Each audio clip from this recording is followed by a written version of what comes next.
On the 3rd of April 1998, an underground methane explosion occurred during the final sealing of H124's district at Prince of Wales Colliery.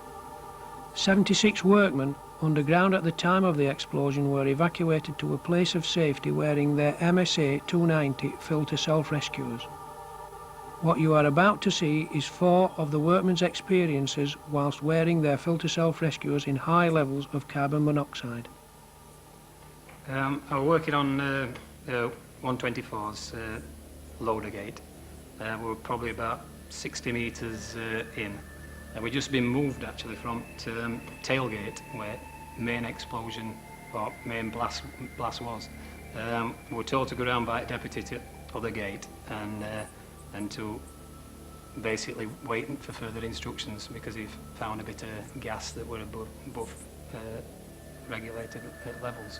I was on 30's first line doing a fan move up with the heading men and me guard, and Pete Nelson, the deputy, was there at the time.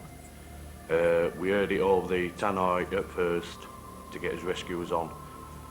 Pete Nelson then telephoned the control to make sure everything, what we heard were right, and then everybody just got the rescuers on. As you know, 26 is command supervisor, phase command supervisor, and that's the next district, adjacent district. At the time, the job was stood, we was not coiling, and me and my workforce, we were out by gondolas in the loader gate, shortening the ranges, water and oil, etc. When from further down the gate, there appeared to be a small explosion, a noise, and then next thing there was a cloud of dust come up. So I said to the lads, I'm going to the phone and find out what's gone off. Right, I was command supervisor in 30's tailgate when the incident happened.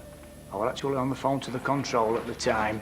When the overman in the control, he told me, hang on, there's been an incident, the emergency switchboard had all lit up. So I waited to see what was happening, and he went away, came back, told me there's been an explosion on 24s, we must make us way out of the mine via the escape route, which he told us, and we must fit as self-rescuers. Anyway, so we were quite relaxed because we were sitting and having a bite of snap. Not expecting anything at all to happen, just talking in general. We had this big bang and followed up by a rush of air. And from split second that happened, you just couldn't see anything at all. It was just total darkness. It's hard to explain how it would be so quick. When you sat in a classroom trying to rescue thing, you thinking, I'll put my rescuer on, no problem. It didn't like that at all. It was just, one, you can't breathe, you can't see. You don't want to be left on your own, that is one thing. I mean, you've got all your mates with you. Everybody's moving, but you don't know where they are. You're basically frightened, which I was. I had no bother. I pulled me rescuer to the side, I was out on one side, and he came straight out of the canister. I had a lot of difficulty with the head straps. In the end, I had to actually hold the rescuer with my own hand. Once we'd had it confirmed that it was a self-rescuer, that we'd put self-rescuers on, I decided to put mine on. I pulled it down to the side, pulled it off. The only problem I had with the self-rescuer actually were the head straps. They were slack on my head. I didn't really have time to adjust them as such. The other little problem I had to chow a back in at the time of putting it on.